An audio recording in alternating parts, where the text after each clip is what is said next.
My name is Lindsay from Family Farmhouse, and my husband and I just started our channel about 2 weeks ago, so we're really new to YouTube. Well, we've been watching it for a long time, but we're new to having our own channel.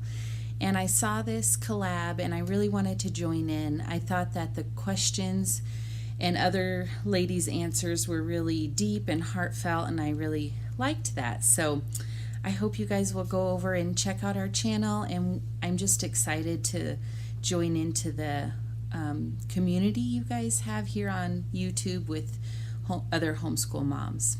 Okay, so first question. Share your number one goal for this new homeschool year. Mine is to be more joyful.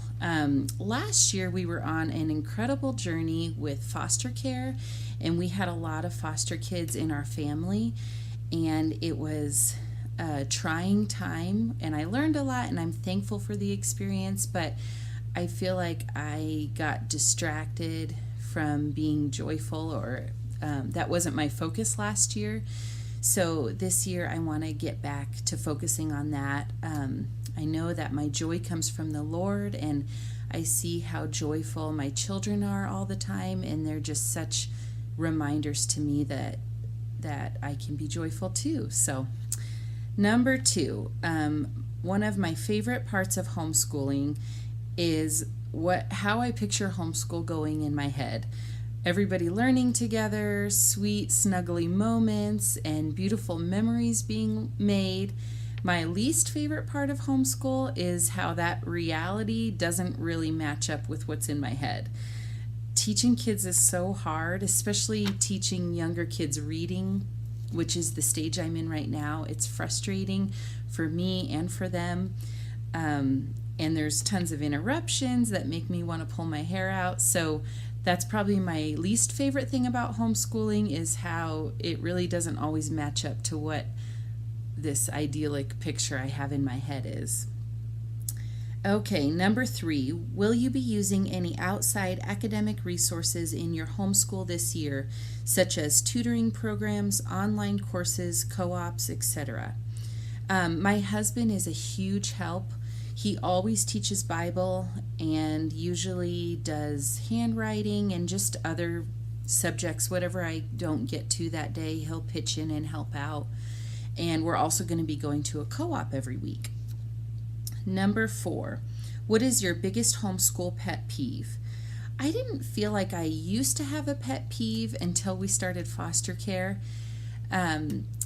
Often the social workers that would come in our home would ask us about homeschooling or how it affected the children in our care, and there would be like an undertone, sort of a disapproving undertone, or doubtful, like, I don't know. I perceived it that they didn't know if I was really able to teach the kids. So that is kind of a pet peeve. Number five, what are some new things you will be doing this homeschool year that you did not do last year?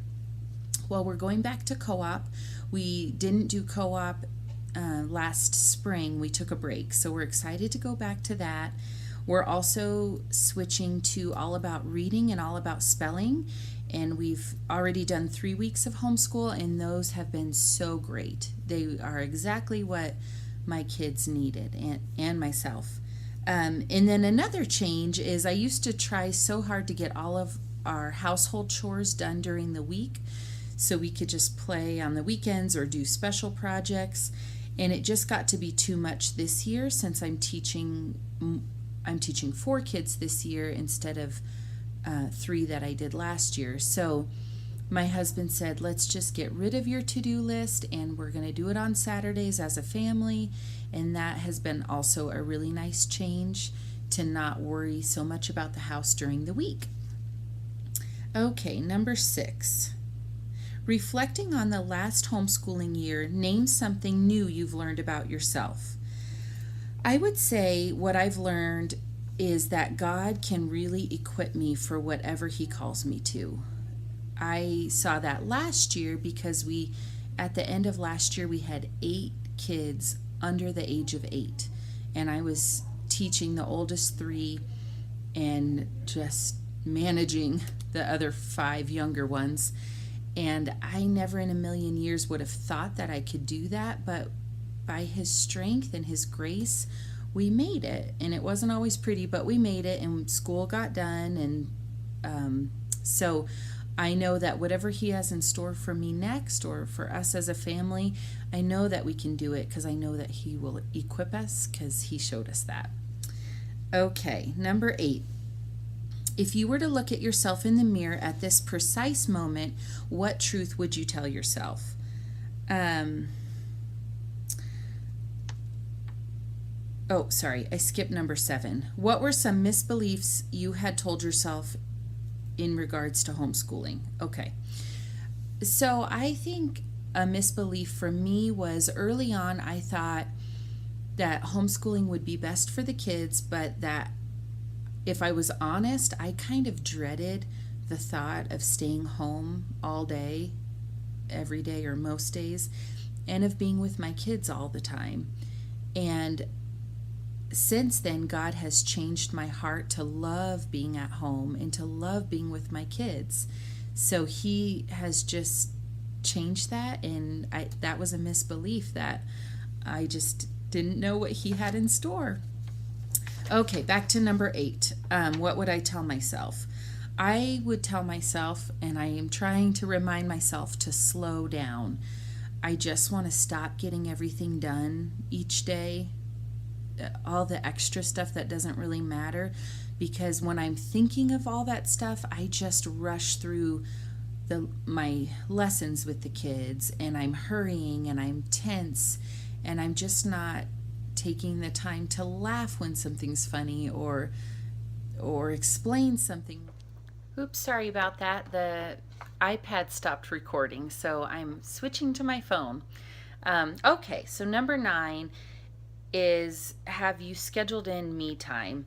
I always have me time during rest time every day. So we have 2 hours in the afternoon, and then after the kids go to bed at night, in the afternoon, I just always take time to myself. I know I need it. And then in the evening, my husband and I hang out together. So I don't crave a lot of time outside the home. Just my personality, that really is enough for me and fills me up. And I have it pretty much every single day, and I love it. And then number 10 was the question about what do you love to do that doesn't have to do with homeschooling, housework, or meal planning? And I love to sew. Usually during nap time, I'll sew. I'll show you guys what I like to sew in case you're interested. I think you call it Bucilla. I don't know. But I buy these kits. They're felt kits. And I've made stockings for most of the kids, Christmas stockings. And now I'm working on these Christmas ornaments as gifts. They're so simple and easy and mindless, just something to do while you rest a little bit. So I love to sew those and watch YouTube, or sometimes I like to read. I like to try to go on a walk every day, just around our property, really simple. And I guess that's it. Those are kind of my hobbies. So thank you guys for watching, and again, I hope you'll go check out our channel, Family Farmhouse, and we're just so excited to be a part of this community, and thanks for letting me join in this collab. All right, bye-bye.